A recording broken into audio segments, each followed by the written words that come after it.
Guys हमने देखा था बैक्टीरियाज के जो सेल मेम्ब्रेन के अंदर आ रहे थे, वे पार्ट्स देखने हैं, वे कंपोनेंट्स देखने हैं, यानी कि वो ऑर्गन्स देखने हैं। और जो बैक्टीरियाज के सेल्स वॉल के अंदर जो ऑर्गन्स थे वो हमें अलग देखने हैं, और जो बाहर थे वो अलग थे। ये बाहर जो था वो सबसे पहले जो पार्ट्स पाया जाता है आउटसाइड में, तो वो क्या होता है, कैप्सूल्स। कैप्सूल्स के जो क्या होते हैं, थिकनेस होते हैं, यानी कि जितना मोटा होता है वो 0.2 नैनोमीटर मिलीमीटर, यानी कि मिलीमीटर माइक्रोन मीटर्स का होता है। इसकी क्या होती है, थिकनेस होती है, यानी कि मोटाई होती है। और क्या होता है, viscous layer present at outer layer of the cells walls के बाहर जो ये कैप्सूल्स की जो लेयर्स पाई जाती है, ये क्या होती है, 0.2 mm की होती है, एम यानी कि μm की होती है इसकी थिकनेस। और क्या होता है, ये विस्कस लेयर्स होती है जो क्या होती है, सेल्स वॉल्स के बाहर पाई जाती है। और इसके दूसरे पॉइंट में हम देखते हैं कि जो कैप्सूल्स होता है उसमें 98% क्या होता है, वाटर्स होता है।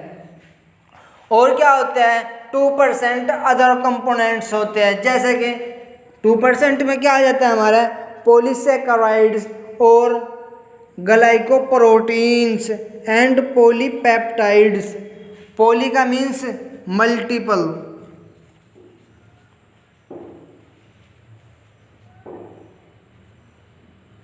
मल्टीपल, सैकेराइड्स का मतलब होता है यानी कि कार्बोहाइड्रेट्स। पॉलीसैकेराइड्स का मतलब, पॉली का मीन्स हो गया मल्टीपल, यहाँ ये भी पॉली दोनों क्या है, मल्टीपल। सैकेराइड्स का मतलब होता है शुगर या कार्बोहाइड्रेट्स, उनको हम क्या बोलते हैं, पॉलीसैकेराइड्स। जहाँ पे क्या होते हैं, बहुत सारे सैकेराइड्स जुड़े रहते हैं, उनको हम क्या बोलते हैं, पॉलीसैकेराइड्स। तो हमने क्या देखा, कैप्सूल्स देखा। कैप्सूल का सेकंड पॉइंट में क्या बताया है, हमने ये बताया है कि जो क्या होता है, जो कैप्सूल होता है उसमें 98% वाटर होता है और 2% अदर कंपोनेंट होते हैं, जो क्या होते हैं, पॉलीसैकेराइड, ग्लाइकोप्रोटीन्स और पॉलीपेप्टाइड्स होते हैं। अब हम क्या देते हैं, जो कैप्सूल्स होते हैं ये बैक्टीरियाज के अंदर दो तरीके के पाए जाते हैं। सबसे पहला जो होता है वो होता है मैक्रो कैप्सूल, और दूसरा जो होता है वो होता है माइक्रो कैप्सूल्स। हम सबसे पहले क्या करेंगे, मैक्रो कैप्सूल्स के बारे में डिस्कस करेंगे। मैक्रो कैप्सूल्स होते क्या है, जो इसका साइज होता है माइक्रो कैप्सूल्स का, वो क्या होता है, 0.9 मिलीमीटर्स क्या होती है, इसकी लेंथ्स होती है। और क्या होता है, ये विजिबल होता है अंडर लाइट माइक्रोस्कोप। क्या होता है, ये माइक्रोस्कोप्स भी हमारे बहुत तरीके के होते हैं। एक होता है इलेक्ट्रॉन माइक्रोस्कोप, एक होता है लाइट माइक्रोस्कोप। इलेक्ट्रॉन माइक्रोस्कोप में क्या होता है, जो भी चीज़ विजिबल होती है वो इलेक्ट्रॉन के बेसिस पे होती है, उसमें जो सोर्स होता है वो इलेक्ट्रॉन गन्स का यूज़ किया जाता है, या इलेक्ट्रॉन यानी कि इलेक्ट्रिसिटी का यूज़ किया जाता है। जो हमारे लाइट माइक्रोस्कोपी होता है, इसमें क्या होता है, सनलाइट या अदर सोर्स का जो लाइट होती है उसका इस्तेमाल किया जाता है। जो मैक्रो कैप्सूल्स होते हैं ये वे क्या होते हैं, विजिबल होते हैं अंडर लाइट माइक्रोस्कोप, यानी कि वे विजिबल होते हैं, यानी कि दिख जाते हैं किसके अंदर, लाइट माइक्रोस्कोप के अंदर। हमारा जो क्या दूसरा है माइक्रो कैप्सूल्स, जो इसकी थिकनेस होती है, ये क्या होते हैं 0.2 से भी क्या होते हैं, कम लेस होते हैं। ये हमारे इतनी थिकनेस के थे 0.2 मीटर्स के। और क्या होते हैं, जो इनकी थिकनेस होती है वो इससे भी मैक्रो से भी माइक्रो की कम होती है, यानी कि लेस देन 0.2 मिलीमीटर्स से भी कम में पाई जाएगी। ये क्या होते हैं, visible under electron microscopy. Electron microscopy का मीन्स होता है जिसमें क्या होता है, सोर्स यूज किया जाता है इलेक्ट्रॉन्स का, या इलेक्ट्रिसिटी यानी कि लाइट यूज किया जाएगी, और जो सोर्स यूज किया जाएगा या इलेक्ट्रॉन सोर्स या इलेक्ट्रॉन गन्स का यूज किया जाएगा। हम क्या देखते हैं, फंक्शंस देखते हैं कैप्सूल्स के।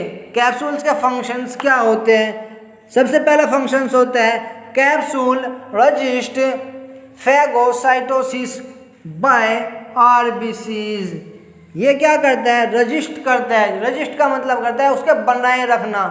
रजिस्ट का मतलब होता है बरकरार रखना, यानी कि कोई चीज़ है, यानी कि इसको जब तक कि ये रजिस्ट रहेगी, जब तक कि ना टूटे, जब तक कि ये क्या है, रजिस्ट है, तो उसी प्रॉपर्टी को हम क्या कहते हैं, रजिस्ट।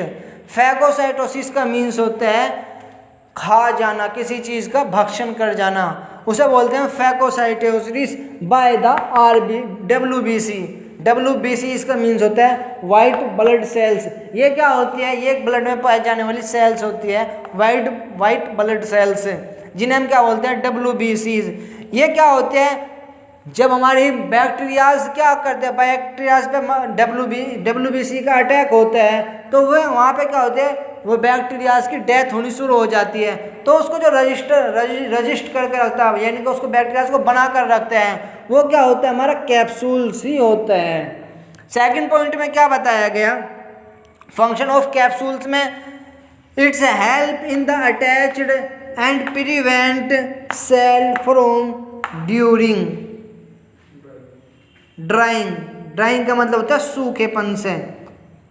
जैसा कि हमने यहाँ पे पढ़ा है सेकंड पॉइंट में, ये क्या होता है,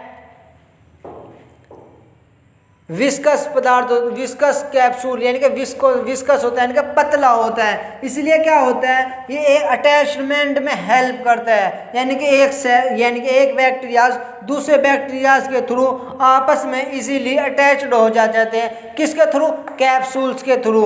और क्या करते हैं, यूँ प्रिवेंट करते हैं, यानी कि रोकता है किस, सेल्स फ्रॉम ड्राइंग।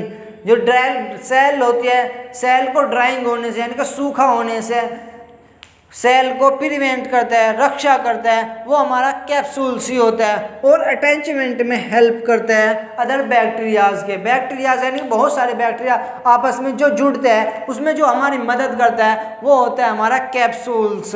और क्या करता है, ये ड्राइंग यानी कि सूखेपन को मेंटेन करने के लिए, जो प्रिवेंट यानी कि रोकने के लिए मदद करता है।